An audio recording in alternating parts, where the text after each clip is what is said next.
ಬೌಂಡ್ರಿನಲ್ಲಿ ಏನು ಕಾಣಿಸ್ತದೆ ಇದು, ಇದರಲ್ಲಿ 10 ಗುಂಟೆ ಜಾಗ ಸಪ್ರೇಟ್ ಲೈವ್ನ ಸ್ಕೆಚ್ ಮಾಡಿ ಸೇಲ್ ರಿಜಿಸ್ಟರ್ ಮಾಡಿಕೊಡ್ತಾರೆ owner. General category property.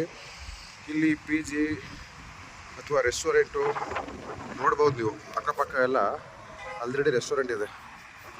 So P ಜಿಗಳಿಗೆ ಒಳ್ಳೆ ಡಿಮ್ಯಾಂಡ್ ಇರೋ ಏರಿಯಾ ಇದು. ಪಿ ಜಿ ಕಟ್ಟೋದಕ್ಕೆ ಸೂಟಬಲ್ ಜಾಗ. ಸೊ ಇಲ್ಲಿವರೆಗೂ ಪ್ರಾಧಿಕಾರದಿಂದ NOC ಕೊಡಲ್ಲ. ಇದರಿಂದ ಮುಂದಕ್ಕೆ ಇದು 16 ಅಡಿ ರೋಡು, ಮುಂದೆ ಅವರೇ ಉಳ್ಕೆದನ್ನು ಓನರ್ ಇಟ್ಕೊತಾರೆ. ಲೆಫ್ಟಿಗೆ ಏನು ಬರುತ್ತೆ, ಈ ಬೌಂಡ್ರಿನಲ್ಲಿ 10 ಗುಂಟೆ ಸಪ್ರೇಟ್ 11 ಸ್ಕೆಚ್ ಮಾಡಿ ರಿಜಿಸ್ಟರ್ ಮಾಡ್ತಾರೆ.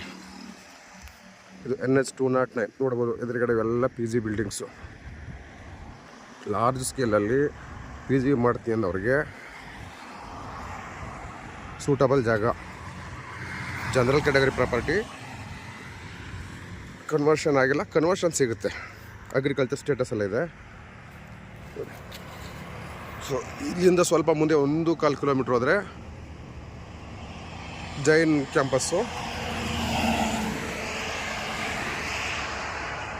ಇಲ್ಲಿಂದ ಈ 1 ಕಿಲೋಮೀಟ್ರ್ ಆಗಲ್ಲ, ಅದು Dayananda Sagar university campus.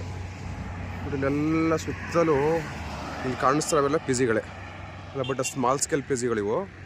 Large ಸ್ಕೇಲಲ್ಲಿ ಮಾಡ್ತೀನಿ ಅನ್ನೋರಿಗೆ ಆಲ್ಮೋಸ್ಟ್ 11,000 ಸ್ಕ್ವೇರ್ ಫೀಟ್ ಸಿಗುತ್ತೆ.